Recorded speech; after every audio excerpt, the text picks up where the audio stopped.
इतना कुछ सिर्फ एक दिन के लिए।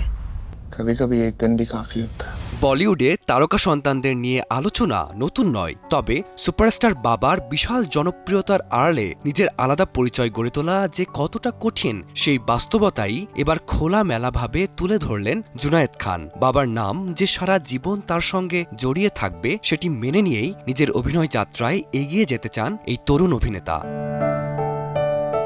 সম্প্রতি এক সাক্ষাৎকারে নিজের পরিচয়, ইন্ডাস্ট্রিতে টিকে থাকার লড়াই আর বাবার জনপ্রিয়তাকে কেন্দ্র করে নিজের বাস্তববাদী অবস্থানের কথা জানিয়েছেন এই তরুণ অভিনেতা জুনায়েদ। সহ অভিনেত্রী সাই পল্লবীর এক প্রশ্নের উত্তরে জুনায়েদ স্পষ্ট জানান, আমির খানের পরিচিতি এমন এক বিশাল ছায়া যা থেকে পুরোপুরি বের হওয়া অসম্ভব। জুনায়েদের ভাষায় এটি কোনো নেতিবাচক বিষয় নয়, বরং এক অনস্বীকার্য বাস্তবতা। তিনি মনে করেন গত ৩.৫ দশকে আমির খান যে উচ্চতায় পৌঁছেছেন সেখানে রাতারাতি পৌঁছানো অসম্ভব।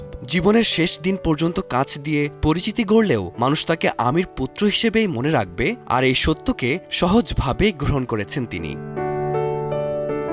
ক্যারিয়ারের শুরু থেকেই ভিন্ন পথে হাঁটার ইঙ্গিত দিয়েছেন জুনায়েদ। ২০২৪ সালে মহারাজ সিনেমার মাধ্যমে অভিষেক হয় তার। ১৮৬২ সালের ঐতিহাসিক মানহানি মামলার প্রেক্ষাপটে তৈরি সেই ছবিতে জুনায়েদের পরিমিত অভিনয় সমাদৃত হয়েছিল। এরপর খুশি কাপুরের বিপরীতে লাভি আপ্পা সিনেমাতে রোমান্টিক হিরো হিসেবে দেখা দিলেও বক্স অফিসে তেমন সাড়া মেলেনি। তবে ওটিটিতে মুক্তির পর দর্শক মহলে সিনেমাটি নতুন করে আলোচনায় আসে। জুনায়েদের ব্যক্তিত্বে বাবার মতোই এক ধরনের মাটির কাছাকাছি থাকার প্রবণতা লক্ষ্য করা যায়। তারকা সন্তান হিসেবে বিলাসিতার সুযোগ থাকলেও ব্যক্তিগত জীবনে সাধারণ পাবলিক ট্রান্সপোর্ট বা অটোতে যাতায়াত করতে দেখা গেছে তাকে। আমির খান নিজেও একাধিকবার ছেলের এই স্বনির্ভর মানসিকতার প্রশংসা করেছেন। বাবার পরিচয় নয়, বরং নিজের মেধা আর অডিশনের মাধ্যমেই ইন্ডাস্ট্রিতে জায়গা করে নিতে চান এই অভিনেতা। বর্তমানে প্রেক্ষাগৃহে চলছে জুনায়েদ ও সাই পল্লবীর নতুন সিনেমা একদিন।